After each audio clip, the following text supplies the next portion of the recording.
Toledo Organic Tequila is so crisp, so incredibly smooth, it's simply in a category by itself.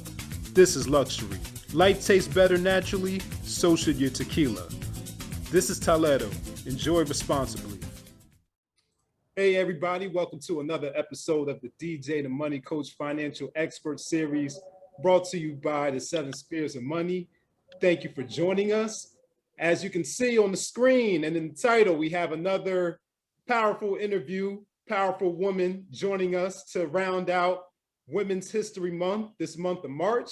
And we're actually welcoming her back onto the platform, Miss Carey Anne Nadeau. Yeah, I'm a two-timer. So we will reintroduce her. So DJ, go ahead and take it away. Oh man, yeah, absolutely, Nick. I mean, this is our first two-timer, so now she's a co-host. And before we get this all started, everybody, you know us, so we like to bring you the best of the best. And by being National Women's Month, I thought that we should end this last Friday of March with a serial entrepreneur who actually was going to share with us the trials, the tribulations, and most importantly, the successes that she's had. And we want you, especially you young girls and you young women out there who aspire to do your own thing, to take heed that this is the blueprint. And it's special, but at the same time, it's not special because anybody can do it if they got a dream, a goal, a plan, and they just stick to it, to the program, they'll be successful. But before we dive in and reintroduce Ms. Nadeau, we want to give thanks again to our amazing corporate sponsor, that is Tolero. It is the 100% organic tequila, and it is the best you will ever taste. Trust me. And their slogan, I really love it. It says, good tequila shouldn't taste bad.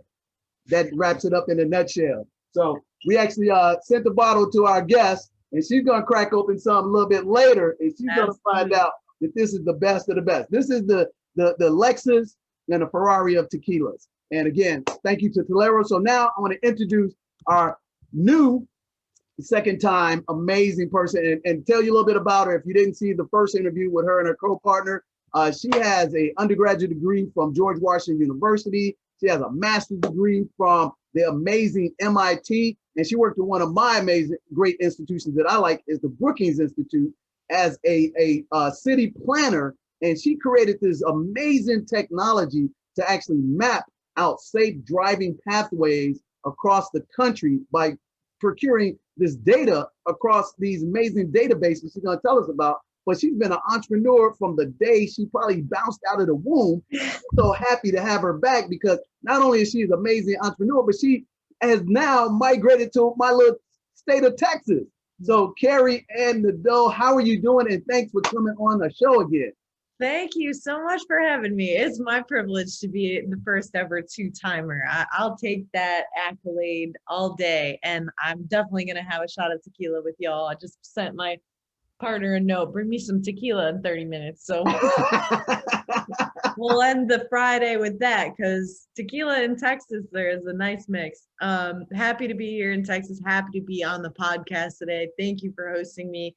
Looking forward to sharing a little bit about my journey because like many other women in entrepreneurship, it's a twisting road with a lot of really fun stories along the way. And I hope a lot of inspiration for your listeners who may be considering about following a similar path themselves. So hopefully I can be a little inspirational as well. Oh man, that's exact. I mean, I have two daughters myself, and my daughters, my oldest daughter is 11, my youngest daughter is 8. And once they became 9 years of age, we put them into STEM programs at the end of the school year. So that's something that, to me, I realized, Carey, that I was like, you know what, my kids got to be deeply entrenched into STEM. So why don't you tell us that story about how you went to the doctor with your mom and the doctor gave your mom the tip to say, hey, you need to get this girl a computer. That's right. So it's a fun story. I'm in my mid 30s. So I did not grow up on a cell phone or with a computer in my household. I think I was one of the first in my age group, I guess, to get a computer. And the inspiration behind that was really that it wasn't like getting into trouble in school, but I wasn't necessarily thrilled about going to school because it wasn't like a challenge. I like a good challenge. I like to take on tough, hard problems. And like my teacher was making me write all this poetry and I was just miserable and like just fucking hated it. And my mother, thinking like many good mothers that their child is exceptionally brilliant and super smart, wanted to just like gut check herself and brought me to like an educational evaluation, psychological evaluation. And the woman, I still saved it because it's kind of nuts. Like in the early 90s, this was a very burgeoning field of like child psychology and understanding like overachieving children. And the lady wrote two things that stood out. One, she said, Carey seems well rested and untrained, because apparently a lot of parents will keep their kids up like the night before the test and be like flashcard hustling these kids to like score well. And so first thing she wrote was like, she doesn't seem like she's been kept up by a tiger mom. I was like, cool. And then the second thing was that she can't verbalize as fast as her brain thinks. And so a computer is a really helpful tool for people like me that maybe don't, and it's taken me 20 years to get good at actually speaking what goes in my mind, but who are building complex systems, doing interrelational decision-making. A lot of kids describe it too as like looking at license plates and doing combinatorics between the letters and the numbers and multiplying and dividing and trying to create new numbers and new patterns in license plates. If you're one of those kids, like there is a world. There's hope. There is hope. There is definitely hope. There's a world where, and that I think today is totally different, right? Your 9 and 11-year-old daughters are now in STEM programs. Honestly, I did not know what engineering was until I graduated my undergraduate, and they were handing out the degrees and they said the engineering department. And I was like, well, what do they do?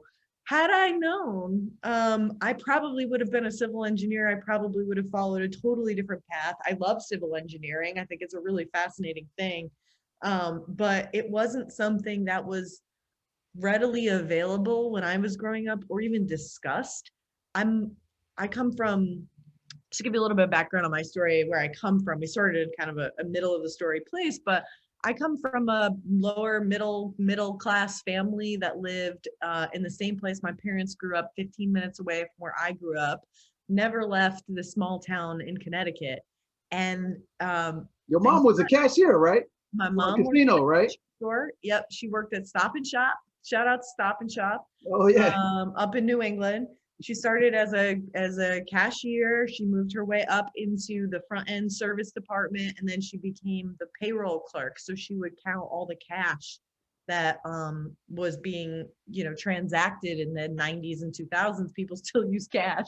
She would count all the cash at the grocery store, and that was her job. And she had like a couple other jobs doing that similarly for other, like a retail, like sporting goods store. She would count their cash and all the, but she has an associate's degree in accounting. My dad went to school for music composition. He was a rock and roll drummer for many times. And he always said, don't become a music composer because you have to wait for someone to die to get a job. Oh, wow. Which is very true. So he hustled the road for many years and took on odd jobs as a shoe salesman. He worked in a book warehouse driving a forklift for a while. He worked in a chicken factory for a day, and he was like, I ain't doing that ever again. He painted, he did roofs, he did whatever it took to keep food on the table and our family like in a stable space. But my aunts, my uncles, not a single one of my family members went to college except for my parents. And I think I was in a very lucky and fortunate circumstance for my parents to see the advantages that having an associate's degree and a bachelor's degree got them when they went out into the world, and really prioritized education for me. So I did have a little bit of a tiger mom who wanted me to achieve great levels of success, but also just like generally supportive parents who understood and valued education and the importance of education. But even then I didn't learn about engineering because it's so far out of the scope of like your reality when you're brought up in a blue collar household. Like, what the fuck is engineering? Like, nobody, you can become a mathematician as a career. Like, what do they even do? I had no idea, no exposure, nothing even close to, other than my mom could count cash and could do simple accounting and introduce me to spreadsheets and what it was like to organize data. And my dad hustled. And so when I was 9 years old, my dad said, get a job. No. When you're At 9? Yeah, I got a job when I was 9. So what we did, we had a whole hustle. So so a couple things. Yeah, that's cold. Yeah, get a job. Get a job, girl. My mom brought me to the bank. My mom got me a bank account, and my dad made me get a job. So that tells you my parents, in a nutshell. My dad said we had this dog kennel outside of our home. My parents used to breed dogs before I was born. And so they had this dog kennel, and they were like, well, put it to good use. Like, watch all your friends' dogs when they go on vacation. So when all my friends would go on vacation, I would get like $20 a day to watch their dog. Oh, man. Them on like 4 That's a lot of money back then. Yeah, it was a lot of money. And like, I mean, it was not like it was not a very lucrative business. I'm not going to say I wasn't operating, there weren't a lot of overhead costs. That did help me, but like, it helped if I wanted new school shoes, or if I wanted a new backpack, or wanted to go to the mall or whatever. My parents didn't have to give me cash, petty cash. That's been a lot of now-laters for me. To work with. Exactly. And then I kind of caught the bug a little bit. I'm an only child, so I had a lot of free time by myself. I started doing balloon animals, and I would go to like kids' parties and do balloon animals for people, and like get paid like $20-$40 to like show up ridiculous little things. But like 9-year-olds can do all of that, right? Like you can start early selling lemonade on the side of the road. It's more about the uncomfortability of having to ask people for business, deliver a service, fuck up delivering that service, and have to tell somebody like, I'm sorry, but like I can't give you what you paid for, or I have to refund you. You know how uncomfortable that is as a teenager who like wants to avoid confrontation at all costs with adults. Like, but it taught me valuable lessons about honesty, about integrity, about maintaining relationships with people, and how to grind, which came back in handy much later. Thankfully, the balloon animal career path sort of died off, and I took interest in other things, but you can get them started at 9 years old, bringing in at least cash for the mall, Man, that's funny you say that, Carey Anne, because my kids would be able to relate. I used to have my kids going throughout the neighborhood and doing fundraisers for the church just Absolutely. To get them, in that uncomfortable position to say, hey, you got to overcome this at an early age and be good at it. We did it about 4 years ago, and we went through the neighborhood. They raised about $200. And then we went in this one dental office, and the actual head dentist who owned the place, he said, hey, man, your kids are better salesmen than these sales reps that come into my dental office. And he pulled out a check, seriously. He pulled out a check and wrote a big check to them just because he was impressed. And my kids were like, wow. Yeah, and it feels good. That feeling of reward for having earned something, created something, some value out of nothing, just from your time and from your ability, and you get better at it. And then it becomes a little bit of a game, and you try to it can be fun. Now, as a person that did not communicate super successfully as a child, it was painful for me to do. So I don't know that I felt like the same joy from the experience, although no one ever wrote me a very big check that early either. Maybe I would have felt different if somebody was like, here's $1,000.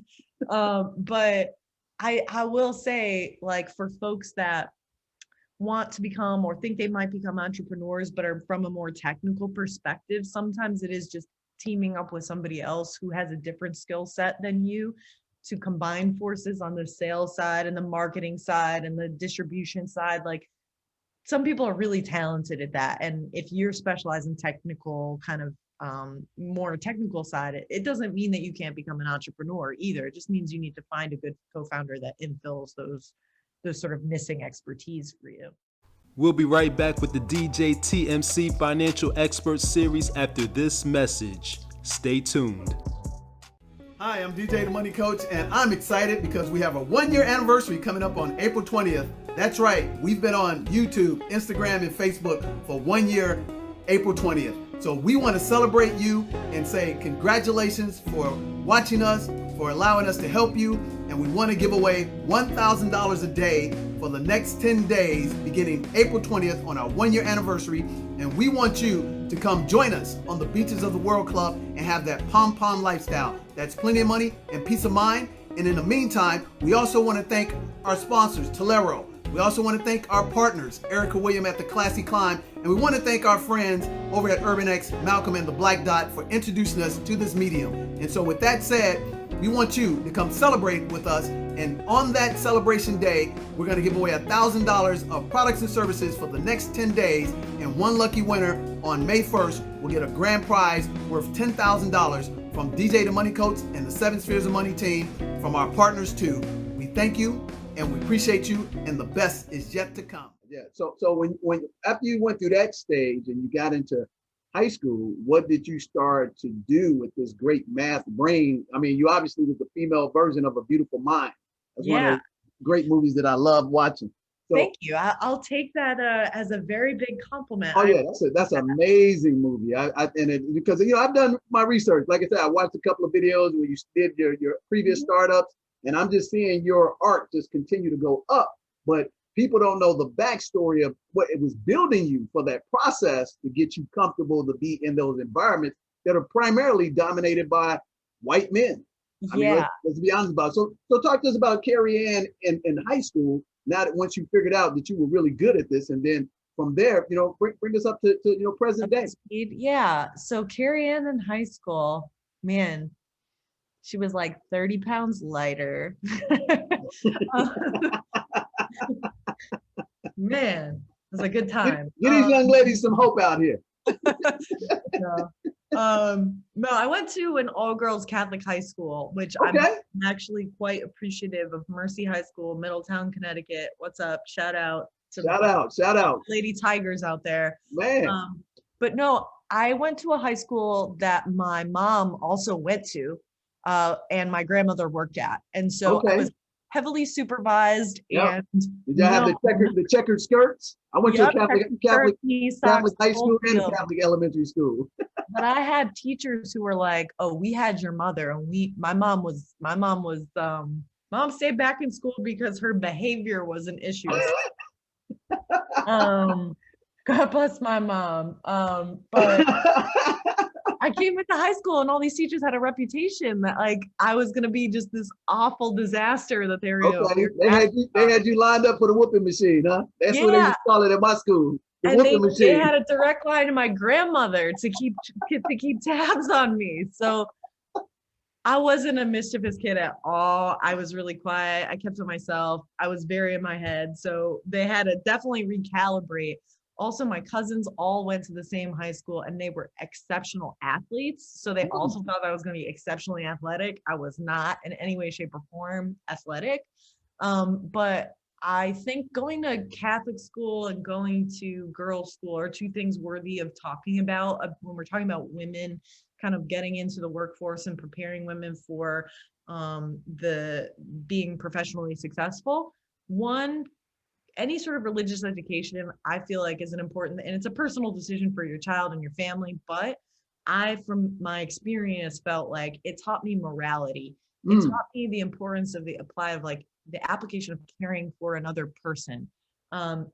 Your first day in high school, you were assigned a junior in high school to be your big sister. Yeah. And we do that in our company now. On the first day of the job, you're assigned a big brother or a big sister. That is that is not in your department. So we just hired a data scientist, and the head of engineering reached out and said, "Hey, how was your first day? Just checking in on you," so that you develop those sorts of relationships. And that culture of acceptance, welcoming, caring for one another, we are a community, had an early part in the career I ultimately formed.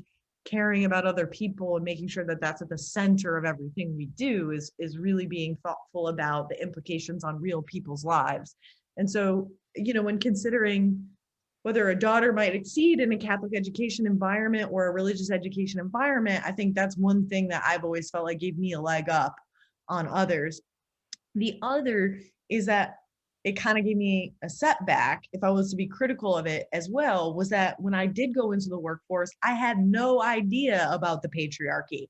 I didn't even know to expect that people would treat me differently Mm. because there was none of that. I have 4 years Oh. of people respecting me for my individuality, my skills, my ability, who I was.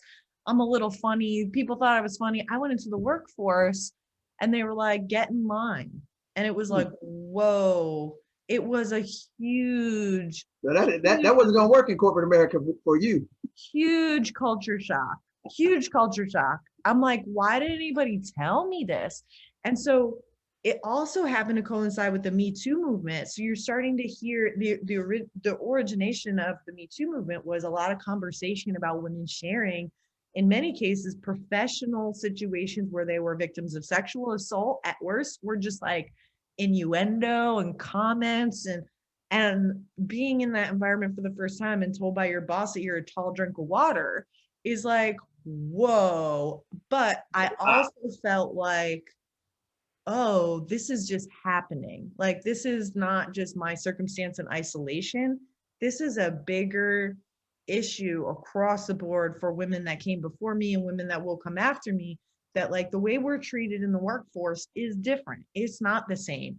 The things that you can say to a woman in the workforce are different than probably what they should be. And they're getting better. But when I started my career, I definitely got any number of, takes a tall, slender lady to make a preacher lay his Bible down is one that I remember, right? That happened. My real life. Okay. So It's unfiltered, baby, unfiltered. yeah. Yeah. So young women entering the workforce, be ready because Right. it might happen to you. It's very likely to happen to you, unfortunately. So real talk, like I do think my high school education, while I appreciated being in the Catholic all girls environment, just totally ill prepared for the reality that men would speak to me in that way when I entered the workforce. So my first job was with a company called the Urban Institute. Mhm. So I actually the job was to go into jails and go Wow. speak to people who were incarcerated and Was talk this about in DC or where was this at? What state? we went all over the place. So we went to Gainesville, Florida, we went to Pittsburgh, and we went to what was it, Austin, Texas, actually, here in Austin. Yep. And super fun stories because That had to be scary. I yeah, mean, that kind of sounds like Scared Straight. I mean, I'm dating myself. There was a program back in the day to get yeah. people on the right path called Scared Straight. And I mean, as a guy, I couldn't imagine going to no state penitentiary myself. I But remember Scared man, Straight. tell us about that. Wow.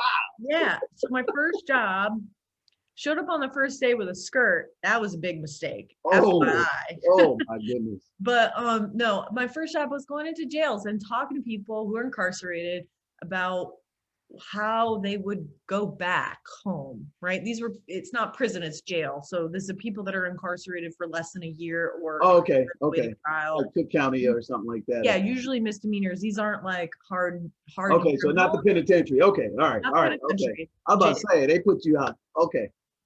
I mean, they still put me in jail, which was a lot, but I had never been to jail. Luckily, I don't know, maybe had I grown up in different circumstances, I may have had some exposure, but luckily I had never been to jail. But what was really powerful about the experience, and it still sticks with me to this day through my work, is that people would talk to us about how they were going to get home and like the importance of having a bus pass just to go home, right? Like they may have been arrested in Toledo, but they lived in Cleveland and they couldn't get from the jail to their house. So what do, right? Like you become homeless, you struggle, you steal, you loiter, you do all the things that, someone who's dipping in and out of homelessness, unfortunately, ends up back in the criminal justice system. Right, just because for survival. They're not trying to be bad people. They just trying to survive. They need a bus pass. And literally. they're being penalized because of that.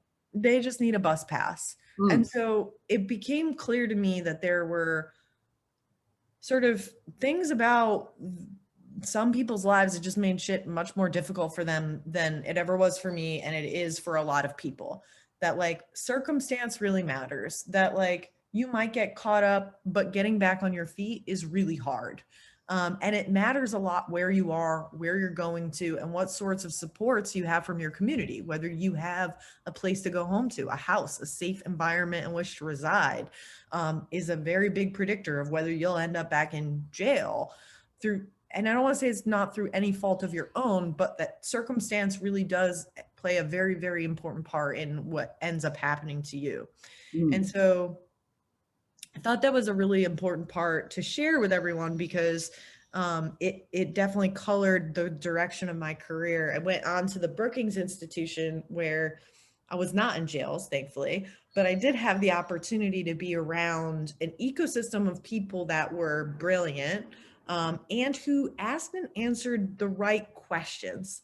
And I think that's super important because we were able to essentially talk about the way the world worked in a simplified way that helped to communicate to policymakers, here's what you can do if you have a situation where in your community after the 2008 recession, there was a lot of movement of poverty. So people that lived in poverty, it moved to the suburbs a lot. Wow, really? I didn't know that. After the 2008 recession, people in poverty and it may have been that they moved from the city into the suburbs or that the suburbs just got poorer and dramatically after 2008. So you see these pockets of suburban poverty where people just, they don't have access to transportation. And if you lose your car, because you're not on the public transit line, you're not on the bus line. Most suburbs have very little public transportation. If you lose your car, you lose your job, you lose your childcare, you lose your access to healthy foods, you lose your access to medical facilities. If anything, an emergency happens, how are you going to get to the hospital other than paying a $900 ambulance bill, which is not an option for a lot of people. So it was really quite terrifying to see what was happening and to realize, again, the circumstance that these people are operating in makes it really difficult for them to survive, let alone thrive and exceed and excel in their lives and achieve their life's purpose. These people were struggling to get by in these suburban areas that, like, maybe you driving by don't necessarily look at and say, wow, these people are struggling, but like you could measure it in the data. And so while I was in a space that was cloistered from that lived reality, right? Like I was in an office building punching numbers. I was learning how to bring numbers to the conversation, how to pair that qualitative surveying of people with the numbers that could really powerfully tell a story to a policymaker, a decision maker, somebody who could do something meaningful about that circumstance and address it with policy, with a discussion or a conversation about how to support people through turbulent economic times. And we see it now. We see it during COVID-19 that these same communities are the communities that are impacted by the pandemic more than others. And it's physical mobility. They can't get to the places that they need to get to. So they're not able to quarantine because they have to work third shift jobs and they have to work in the jobs that nobody wants because they're the jobs that are available to them. And then if they do get COVID-19, God forbid, they can't get to a hospital. So it's just, it was an eye-opening experience to say, like, there's one story on the ground of an individual who's incarcerated in jail. And then how that story on a macro level, if you were a bird flying over a city, you could see how specific communities, how it was almost a factory for incarceration because of how difficult it was for those people to, for a lot of people. I mean, I'm not trying to like cordon off like these people or those people, but big groups of neighborhoods, of entire communities that just had it harder than everybody else. So that led me to found my first business. Okay.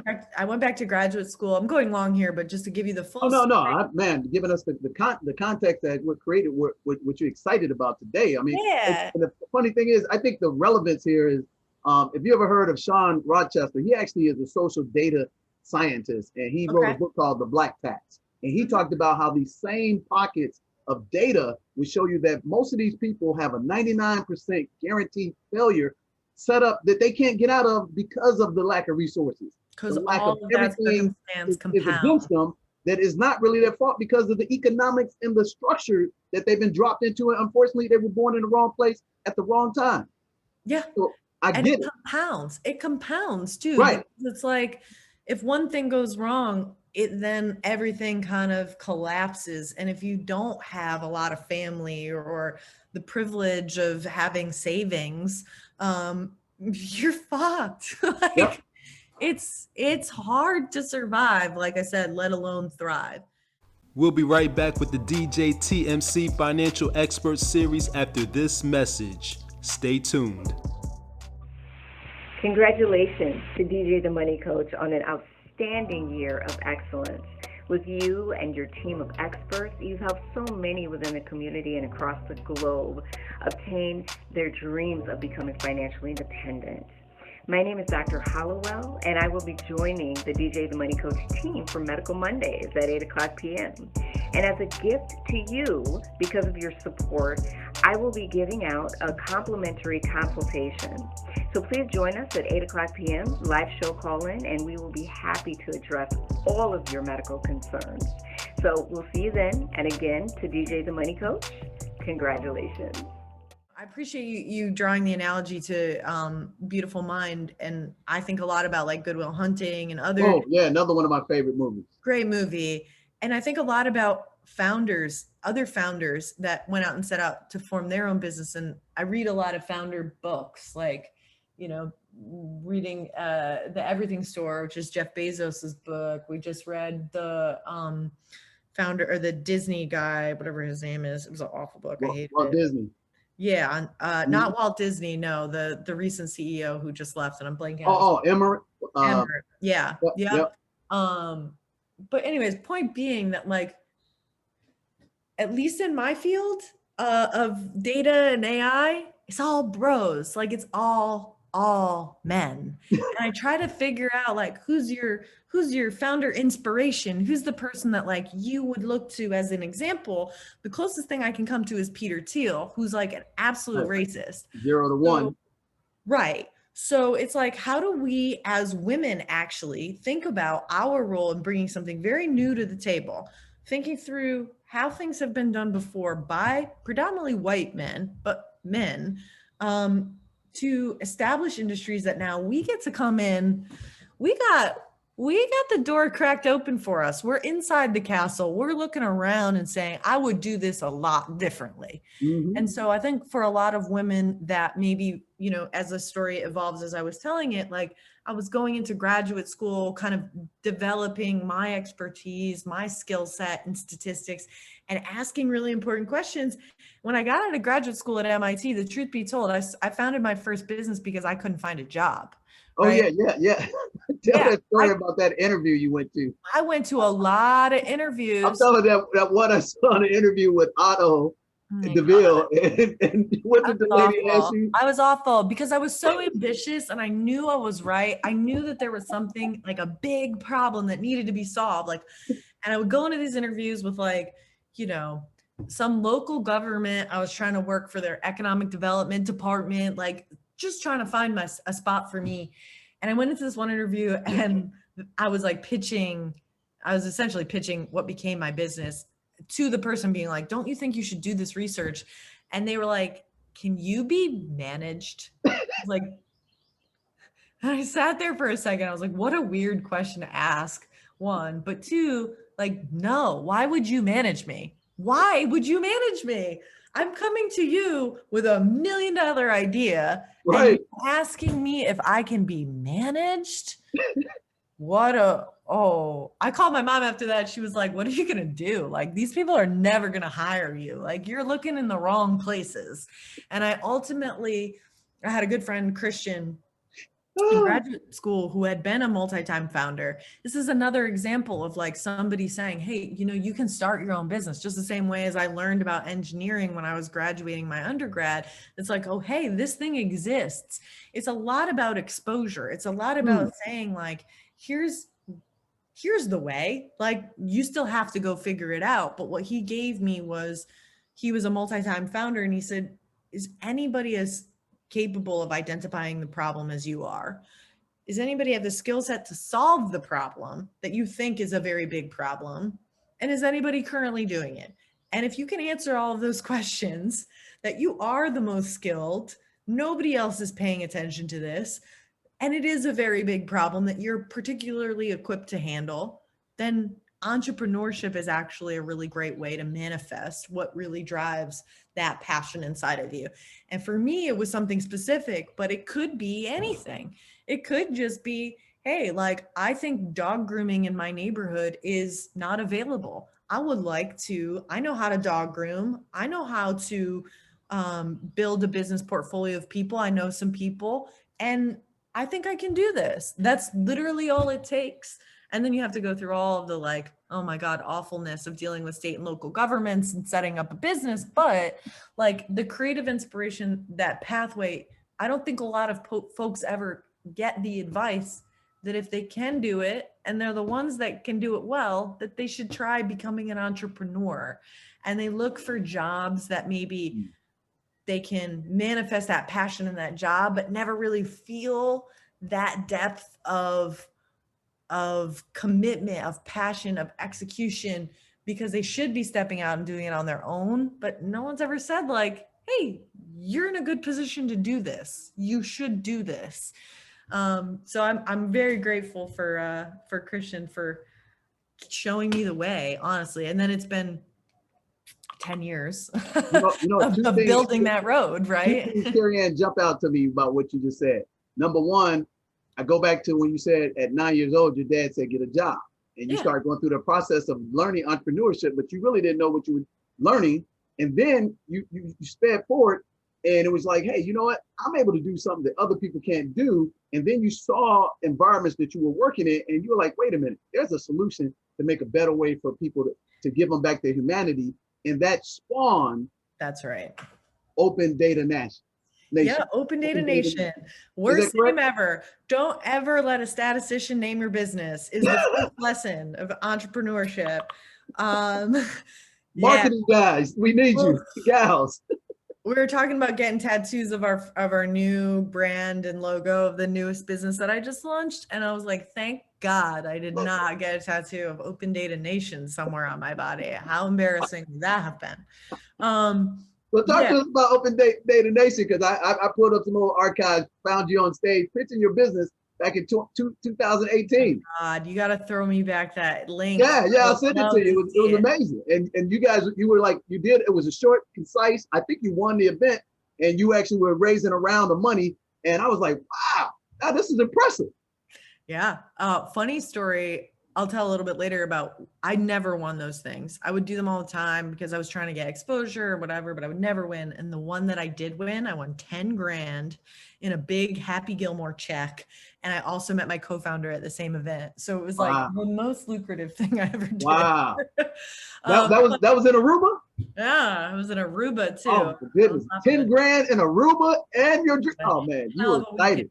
Hell of a weekend.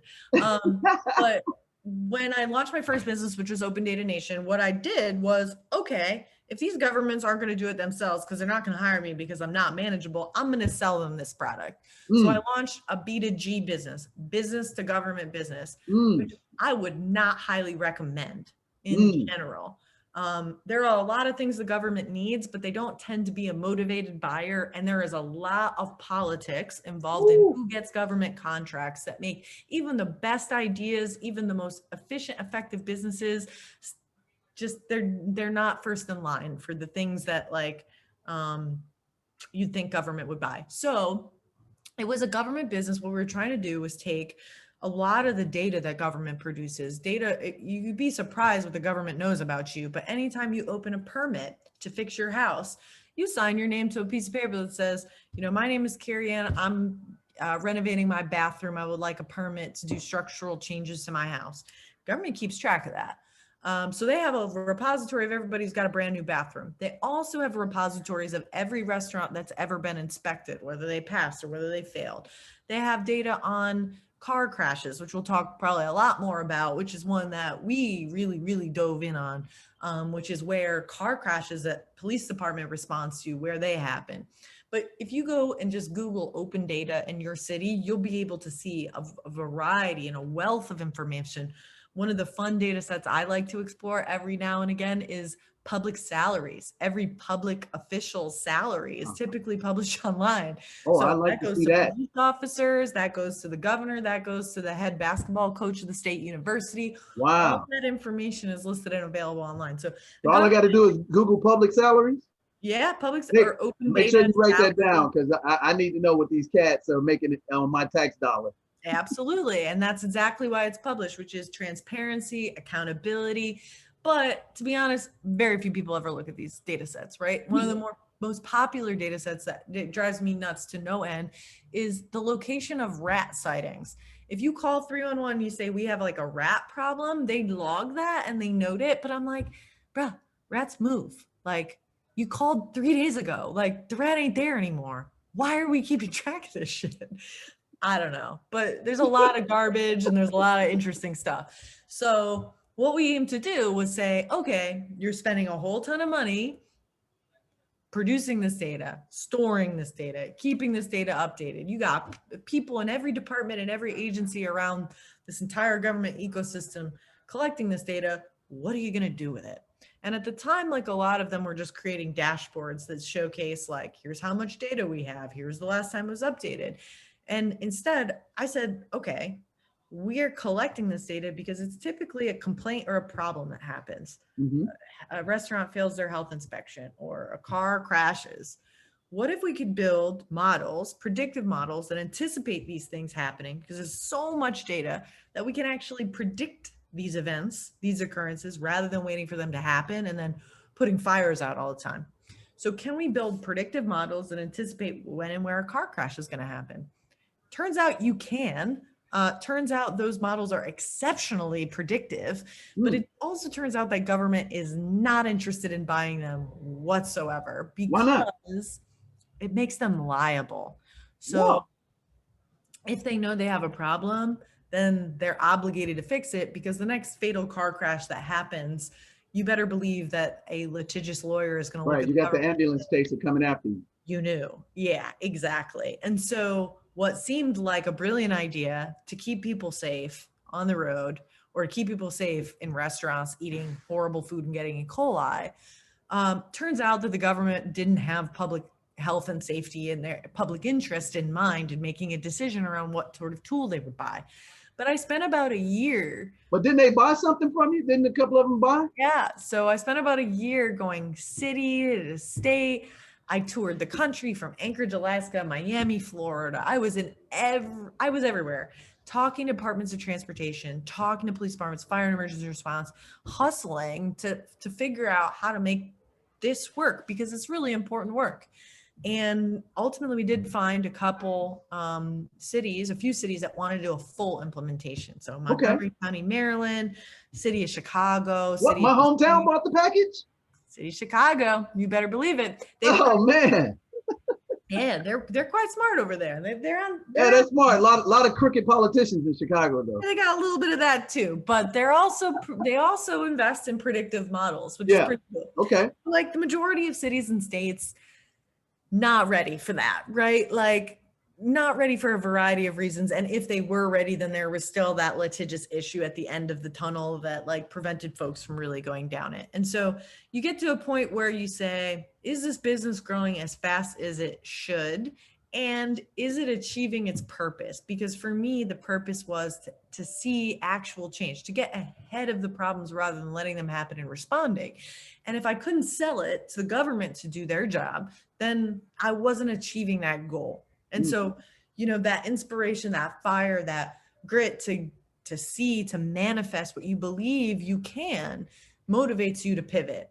And in that moment, the question became, where can I actually, the lessons that I've learned of the failures of falling on my face with the successes, right? Because I did sell it. I had a little cash in the bank. Mm-hmm. Can I take that moment and pivot to something that's an even bigger opportunity? Because what I had built was experience. What I had built was intellectual property. What I had built was a team of people who knew how to operationalize some of this work that went into taking raw public data and making it into a predictive model. How do I not going to walk away. I couldn't just walk away. Right, I mean, right. I could have, but it was just so compelling that it needed to happen that I had to do it.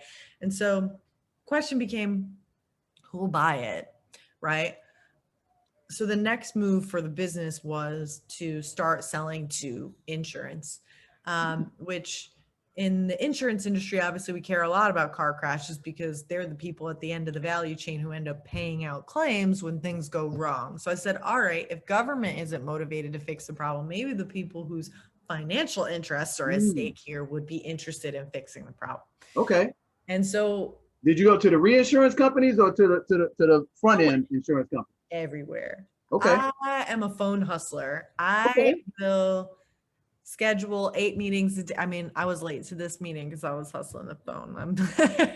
I'm a phone hustler. I like to take meetings that I think aren't immediately beneficial. I like to swing big. I like to call Uber. I like to call. Let me interject right here because you're just giving an important nugget about being a successful entrepreneur.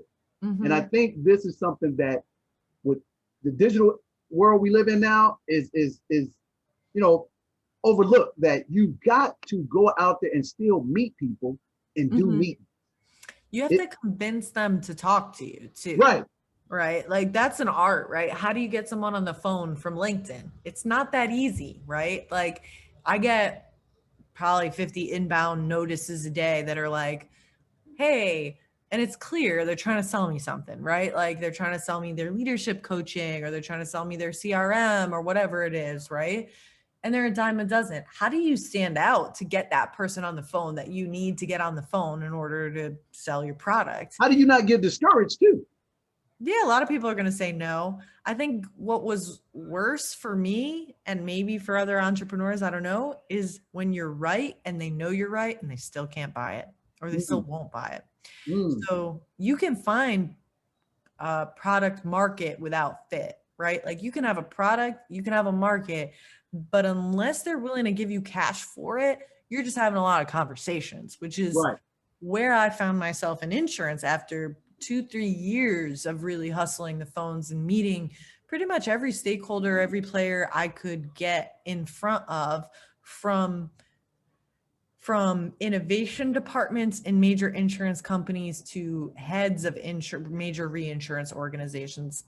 Candidly, I met one of the biggest, right-hand man to Warren Buffett. I've gotten in those rooms, and I've gotten down to everything in between. And what's interesting is, sorry, I think John's bringing me my tequila, is that when you have an in the insurance industry, just in generally, right, what we were selling was this predictive model to anticipate who was going to be involved in a car crash. Could we tell that to the insurance company, and then they could figure out, great, this person is going to be in a car crash, their price should maybe be a little bit different, or maybe we don't want to insure them. And alternatively, this person looks like a great risk. They're not likely to be involved in a car crash at all. This is a customer I want to keep for a very long time. And on the face of it, that logic makes a lot of sense. Every insurance company I ever talked to, every professional up and down the line I ever talked to. I think everybody would want it. That works. Yeah, this makes a lot of sense. But key challenge of implementation here is that you actually need a state regulator to approve an alternative methodology. So again, just like that other tunnel, you have to follow it deep to realize it's a dead end. And when you get to that dead end, what do? Because in this case, I was perhaps less financially well off than I was in the last pivot. I got to the end of that tunnel with a few $100,000 in the bank and then pivoted. In this case, I had exhausted those few $100,000 going down this path and still got to a dead end. What was going to happen then? How was I going to take all that now new experience in a much bigger industry where I felt like there's still got to be an opportunity here? It's just my business model isn't the right business model for the opportunity. Right. So you're looking for the blue ocean. I was looking for the blue ocean. The other thing is the B2B world is a tough world when the business you're selling to is full of people that are A, risk averse, and B, like mostly middle management.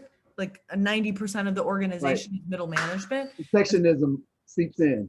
Yeah, people have a hard time. Oh, thank you. Cheers. There we go, baby. Now we're getting real. Now it's Friday, 5 o'clock somewhere. That's what I'm talking about. Thank you, Tolero, the sponsor of today's meeting. There we go. There we go.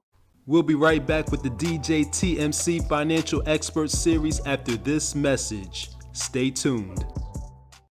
Hey, this is Dr. Willie Jolly, author of the book, It Only Takes a Minute, Change Your Life, and the book, A Setback is a Setup for a Comeback, as well as Turn Setbacks into Greenbacks, An Attitude of Excellence, and Make Love, Make Money, Make It Last, 10 Secrets to Shape a Great Marriage, and also host of the Willie Jolly Show on Sirius XM and the Wake Up and Win with Dr. Willie Jolly on Radio 1 stations across America. And I'm honored to be a friend of DJ, the Money Coach.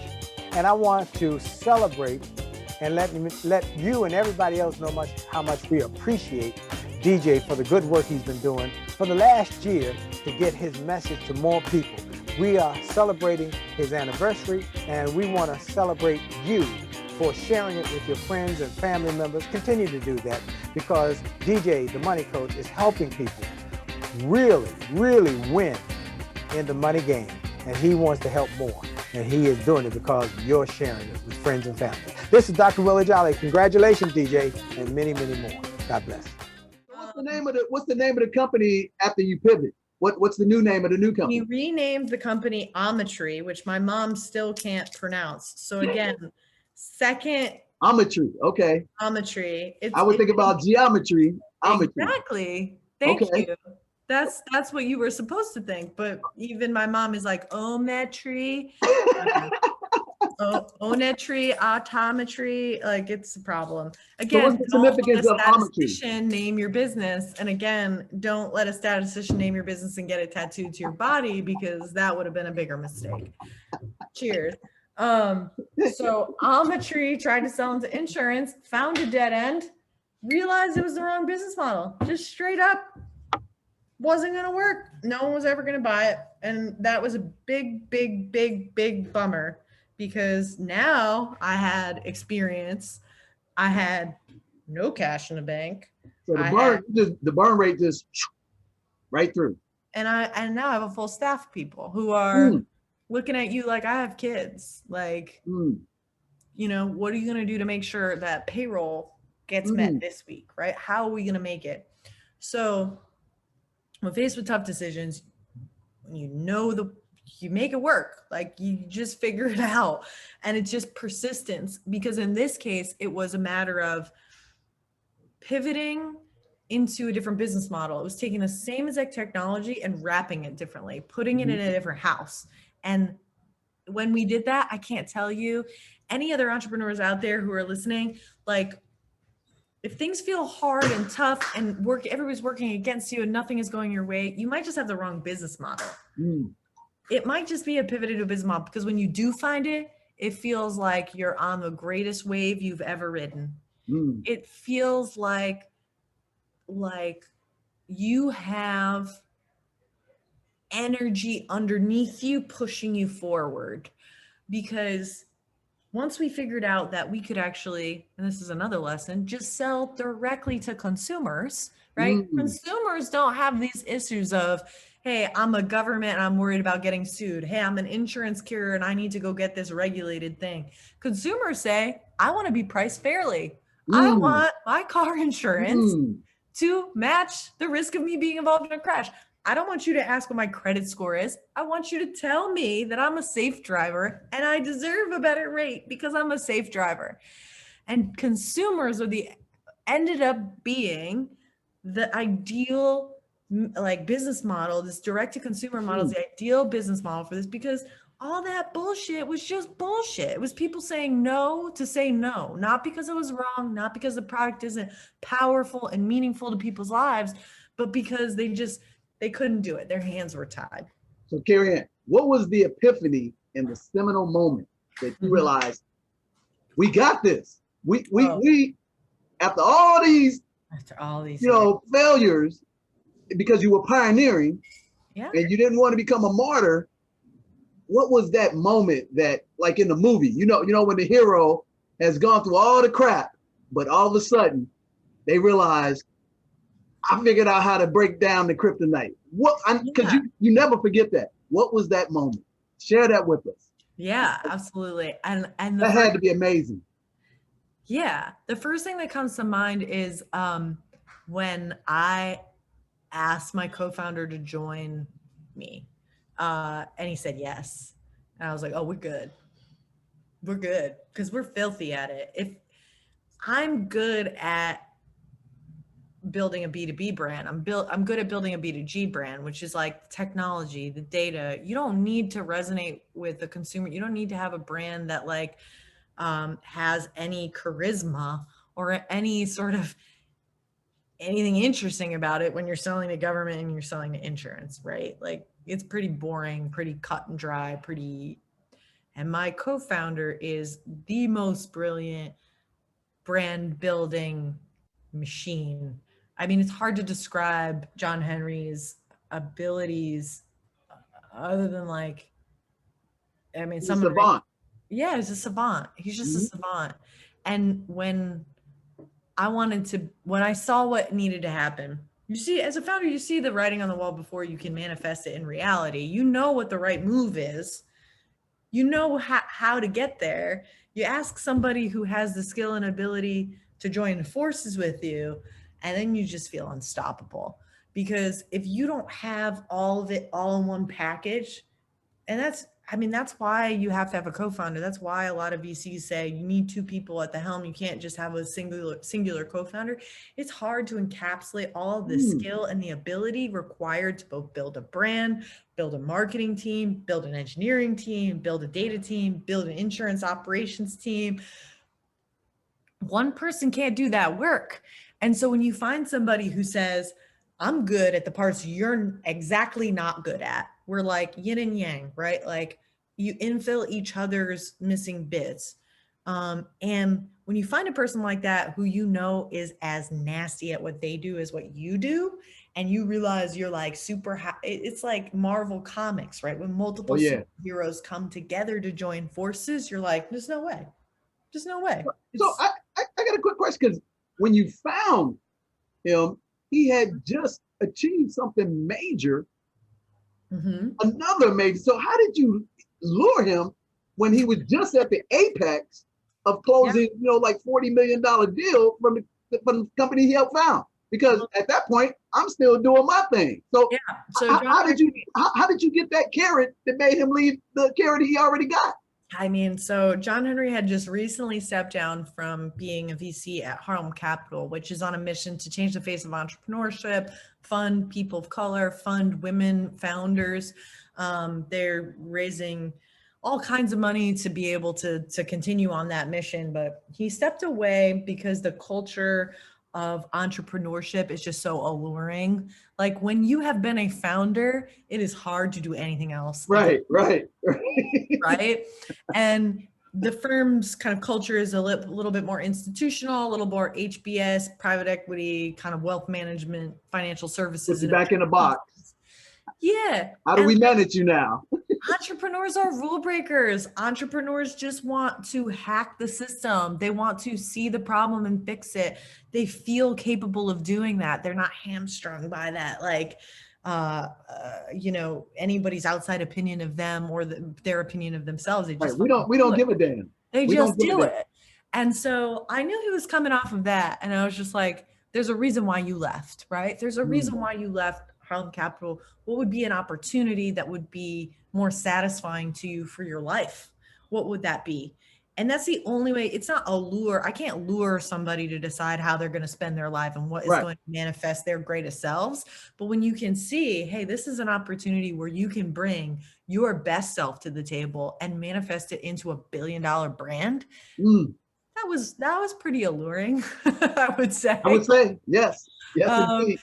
And, we had already had a lot of the technology built. I had already had many years as an entrepreneur, a lot of failures, some successes, but going into business with somebody else, I think the things that you want to look at are roles clearly defined, and his skill set was very different than my skill set. We talk about it like polar opposites, actually.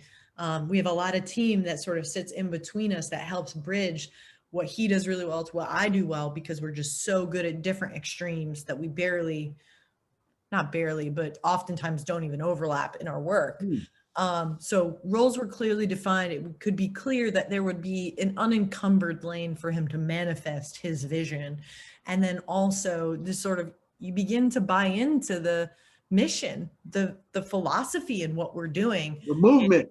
Yeah, it is a movement. I think about people as like, I was thinking about this yesterday about like, why will people buy Loop insurance, which is car insurance? That's a much more inclusive product. What we're doing is taking out all of the factors that don't matter and replacing it with the data that we have about, are you a person that's likely to be involved in a crash? That's what matters. And if we can prevent you from being in a crash, we're going to equip you with all the information you need to avoid being in a car crash.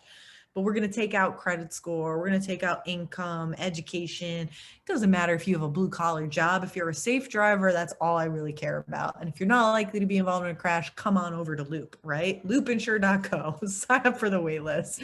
But the idea is that like, there are in financial services ways that people are evaluated, ways that people talk to us about it. I've been in financial services for 20 years. Talk you to the know people. it then. I mean, you know it. It runs deep. It runs in the veins.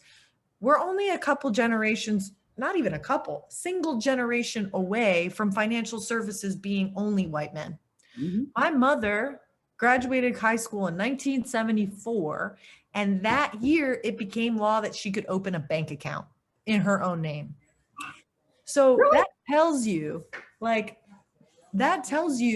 that women weren't at the table. Women weren't involved in the product development of these financial services products. They weren't even allowed to buy those products, let alone be involved in the production, right? I didn't know that. That's news to my ears. Man, 1974 was when women were allowed to have their own bank. With their own name.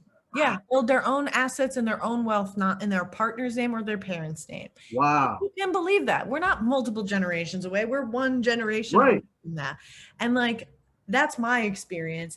I'm not a person of color, but I'm going to imagine that people who are redlining neighborhoods of color were not also from those communities. Like, Talk to them about how insurance prevents them from getting the actual loans and things like that. A lot of people don't know. The layman does not know how important insurance is to actually building wealth.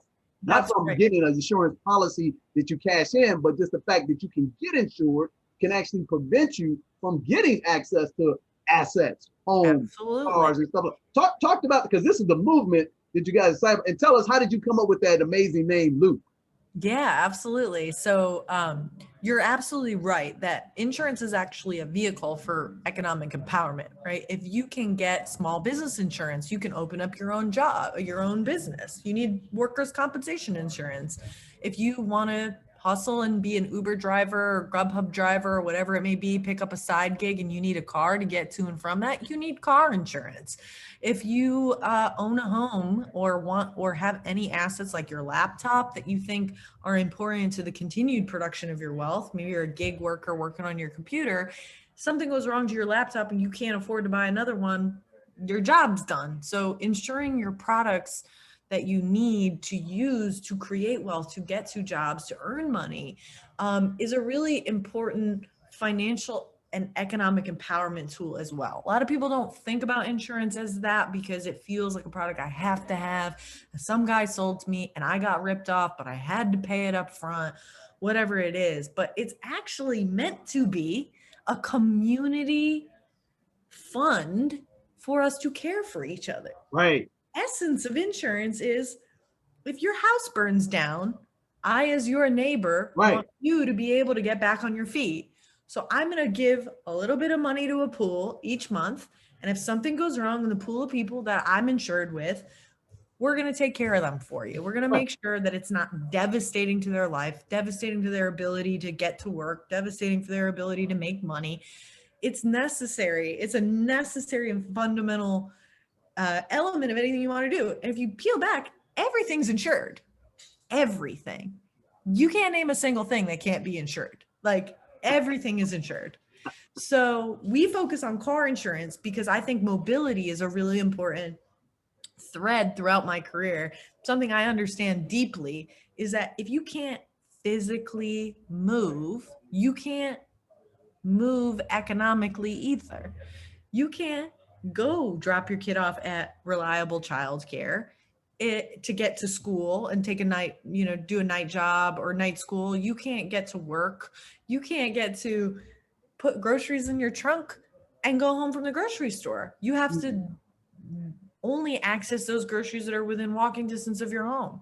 And even then you're lugging big bags and it's a miserable experience. God forbid you have a family and you have to have formula and diapers and all of the things that you're not even eating.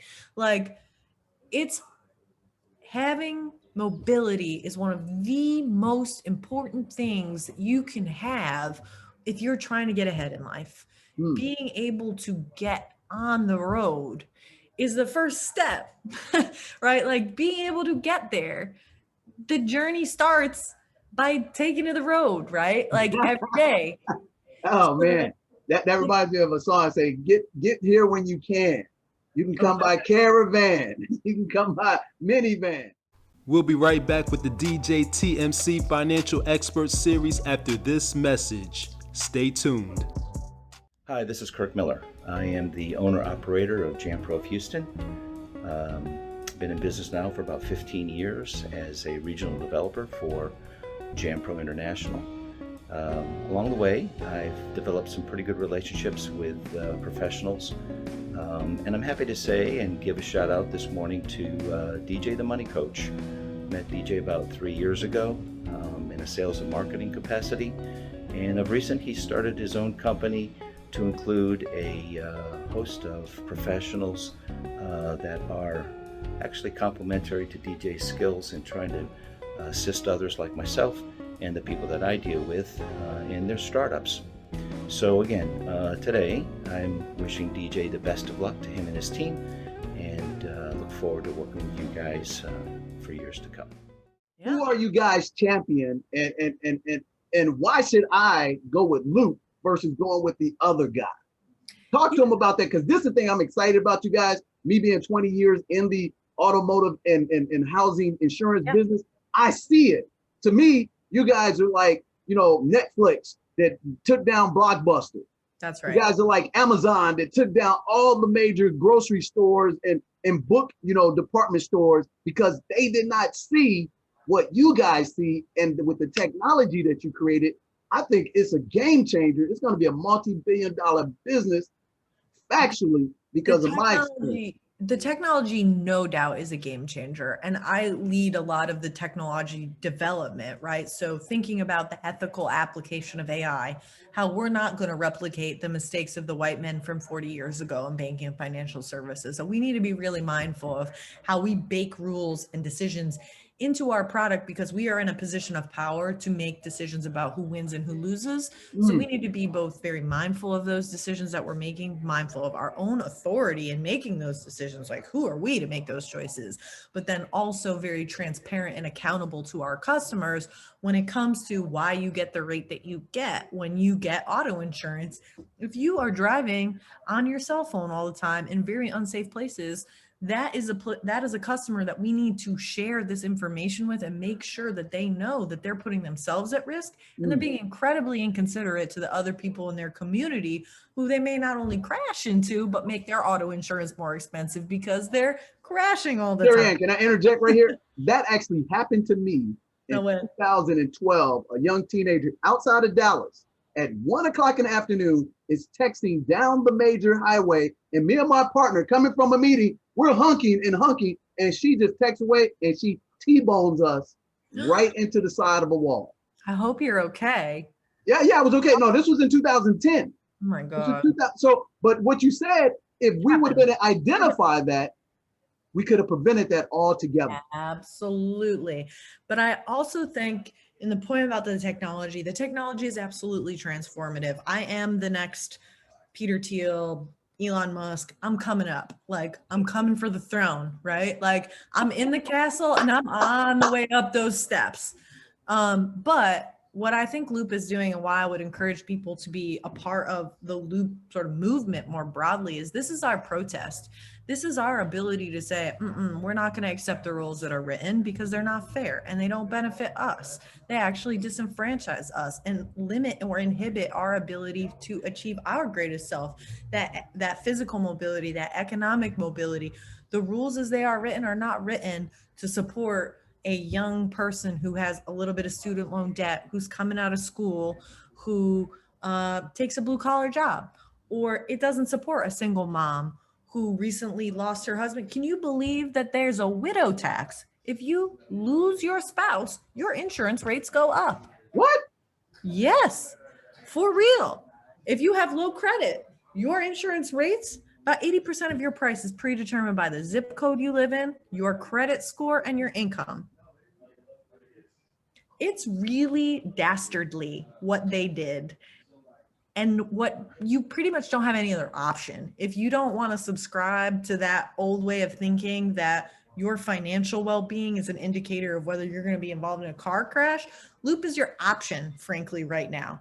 Because what we're saying is, yes, the technology is transformative, but we are protesting that that is not available to people, that we are actively discriminating by selling insurance. We are actively putting our thumb on the scale and saying, here are the winners and here are the losers. And the losers are going to be people that have low credit or blue collar jobs, who maybe have a high school education, who are single, who rent their homes. So all these things that insurance carriers have decided, those are the losers. Those are the people that are going to subsidize the cost for everybody else in the pool.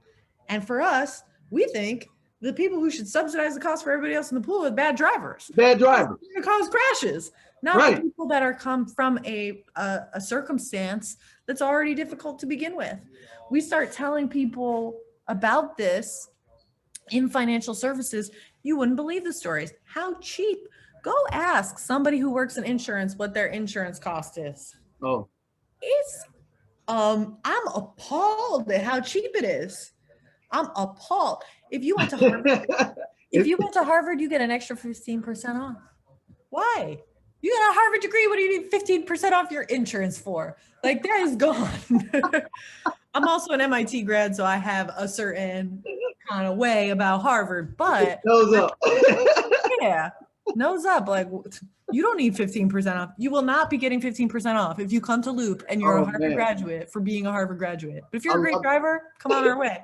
So I do think there's a bigger purpose to what we're doing. It allows people through their financial means to make decisions that support a new era of inclusivity in financial services. And we're taking a very strong and forward stand that Loop is going to lead that charge, and Loop is going to be the example and set the example in insurance. There's certainly like Greenpoint Bank, Killer Mike launched Greenpoint Bank. They just announced today they raised a bunch of cash to launch a Black-owned bank, doing some alternative lending for people. Similar idea, right? Don't take the rules as they were written by white men 50 years ago. Rewrite the rules yourself. And if what we're going to figure out is that it's a much more accurate, dynamic, inclusive way to do this, not just for people of color who have been discriminated by the existing system, but for everybody, because there's a lot of people that look like a high school graduate with a blue collar job. There's a lot of people who have low credit for any number of reasons. They may have had a health issue, a student loan debt. They may have just missed a couple bills. Like, it happens, but that shouldn't affect the way that you're priced in automobile insurance. And I think I love your passion. So tell me, I feel the swell. When is the tsunami officially rolling out in Texas? Come on, girlfriend, tell me. When is that tsunami coming? We're rolling out in Texas this summer. So you can sign up for the wait list now, which is really important because even if you're not in the state of Texas, we're using the wait list to determine where we're going next. Okay. And on Monday next week, we are actually deciding the next 5 states that will roll out in 2021. So we're looking at Maryland. Did we just get a first exclusive that you do it Monday? Oh, yes. I love it. I love it. We're looking at Maryland, Baltimore. We're coming for you, right? We're looking at Ohio, we're looking at Pennsylvania, Illinois, we're looking at New York State. We would love to come to New York State and offer this product for folks because there's a lot of people in those places that really need what we're offering. And we believe that they're going to be the lighthouse, the people that share the mission and want to sign up to be a part of the movement. So yeah, Texas this summer, sign up for the wait list because we may be Congratulations on your next. 10,000. You guys got 10,000 people on your list. Yeah, thank you. That is awesome. We're sharing that across platforms. 10,000 people so far have signed up for the wait list. And you know what else we're doing is we're reaching out to folks. We're calling you on the phone, reaching out by email saying, hey, can we chat with you? Because what we do want to do is include a lot of different stories in our product. We want to know what your life is like because that's going to help us build a product that works for you. And so if it is that, you know, you bought a car because you bought a pet and you wanted to be able to bring your pet to, you know, play in a field, or you bought a car because you were having a baby in the hospital and let you put the baby in an Uber. That happens a lot, right? Like we're talking to folks that just have real life experiences around their mobility that they want to share so that we make sure to design this product for them. And that's very much part of our intention. So signing up for the waitlist helps make sure that your voice and your perspective make it into the product that we built. You know, we're looking at doing things like you could drive car sharing. You can drive, we're doing a discount for hybrid and electric vehicles. We actually just had a great phone call, adjusted our rate. We're going to be one of the first insurance carriers to not ask your gender as part of your process of enrolling. So if you are non-binary or prefer not to otherwise specify your gender, there is not a single other insurance carrier that isn't in your pants, unfortunately. So we're trying to make it as inclusive as possible and as mission forward as possible. So having people's really truth and their reality about all the ways that they feel like insurance isn't working for them today manifests in that Loop product when we do come to market this summer. Man, I'm excited. I know you're a busy person and we're going to wrap this up in the next 2 minutes. So what I would ask you to share with us, what's the contact information, Carey Anne? Yeah. So 2 things. One, loopinsure.co is where you can go sign up for the waitlist. Definitely check that out. We're also super active on social. So Instagram, Twitter. You can also reach out to our founders directly. Really, we're quite socially active, very responsive to people that want to get to know us a little bit better or have a story to share. And we're also hiring. So one thing that we're really valuing is the diversity in our hiring. And so we are looking for insurance professionals that come from diverse backgrounds very intentionally. And that doesn't necessarily mean race and ethnicity. That means people that come from different beginnings, whether they were in insurance and found their way into insurance, whether they have a lot of experience in insurance or not.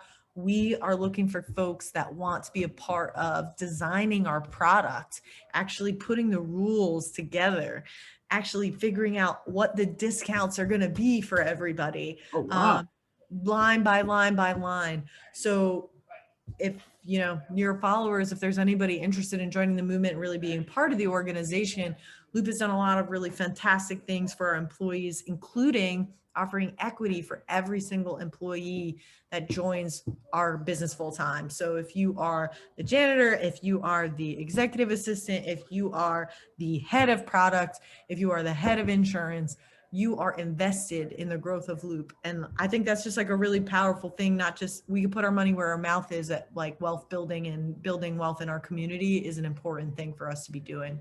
Man, that is part of what we normally do on our show is that Nick, he gives us a summarization of what he learned from the amazing financial expert on this, interview. So Nick, chime in, man, and tell us what you got from this amazing superstar for the women who showed the resilience, the persistence, and the perseverance to find her passion. And now they're about to blow up and destroy this antiquated insurance auto business. And I'm excited for them. So what you learned, Nick? Man, we're coming for the throne. That is going to be the soundbite when I cut this video up to promote it. We're coming for the throne. I'm gonna be the next or better than Elon Musk. That's going to be the first clip I chop up there.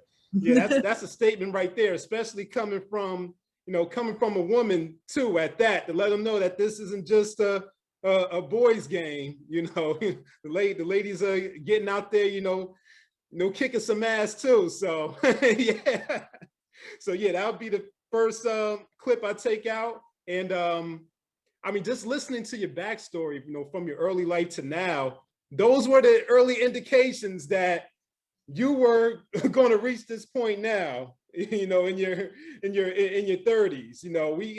I don't know if all those stakeholders, parents, teachers, classmates saw it early on, but listening to your story, it makes a lot of sense, and oh yeah, the last thing that I thought about too, just the fact that you blew away DJ says a lot too. For someone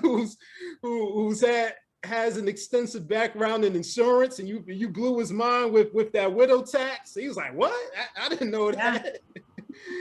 That says a lot too. That's real. So, I appreciate that, Nick. And I really think that I'm not the only one coming for the throne. There's a lot of people out there who are seeing the way things have always been done and saying, not anymore. No, I'm not just fed up, but it doesn't work for me, and I can redesign it in my vision, and I have that ability and skill to execute on that. And even if, we talked about a couple paths that led to dead ends, I don't expect Loop to be anything but a $1 billion business. But even if it were to come to a dead end, I hope that I can inspire other people to challenge authority and break rules and start to question those ways things have always been done. Because if I have a legacy and that's the legacy, that's infinitely positive. That's infinitely impactful.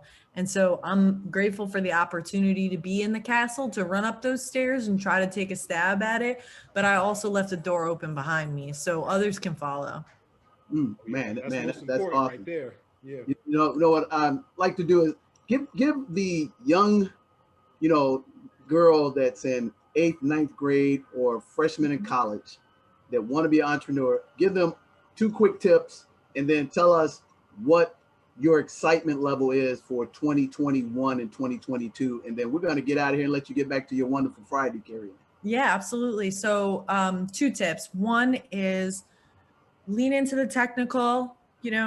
Sometimes when I was in my first job and I was a very technical role, a colleague asked me to babysit their kid. Say no. Make sure people respect you for your technical ability if you are a technical founder or a technical person, because there are plenty of ways that people will find a way for you to be the person that changes the printer ink. Nah, that's not you. That's somebody else's job. So make sure to stand up for defining, if you're in your first job or entering the job market for the first time, what you're willing to stand for. And then the second thing I would say is, I think I spend a lot of time worrying about what other people are going to think of me saying the truth. And when I say the truth, people respect it. And it's like, oh, I could have just said the truth. I didn't have to wait. I didn't have to do all this mental gymnastics to worry about how people were going to receive me. I just said it, let it land, and kept it moving. Because if you're right and your gut is your good intuition about when you're right and you say it, then you can walk away even if that person says no, and know that you said what your piece was, right? You didn't ever doubt yourself and not put yourself out there or into a position to tell the truth, to say what is on your mind and what is in your heart. Because I think a lot of girls do, and I still do, and I know I struggle with feeling like I have the authority or the power or the influence to speak, just to say what I know is right. And then I'll sit back and I'll be like, I thought that all along. And I see other people manifest it in front of my eyes. When if I had spoken up, I could have been the one to lead that charge because I knew it was the right thing to do. So always just follow your gut and speak what's in your heart out loud. Don't filter yourself from speaking. And I think that's a really powerful thing. And your last question was, what you excited about 2021? 2021. Oh boy, this weekend's the first weekend of Formula One. I'm a huge Formula One fan. Yeah. I'm a huge Formula One fan. It's really amazing track. It's amazing track. If we win, if we are successful at Loop, Lewis Hamilton is gonna rep the Loop logo at some point. Yes. It's my goal to be yacht adjacent to all my friends at the Monaco Grand Prix. I think about that as my man. vision of what the future of success looks like. But this year, I live in Austin, Texas, and there's a race here. So I'm going to go to my first Formula One race this year. God willing, coronavirus doesn't mutate. We all survive and we all get vaccinated. It's Texas, so who fucking knows with this whole mask mandate thing. Oh man, we lost it. We lost it. Man, hopefully Carey Anne, if she can hop back on, but if not, we end our shows the same way.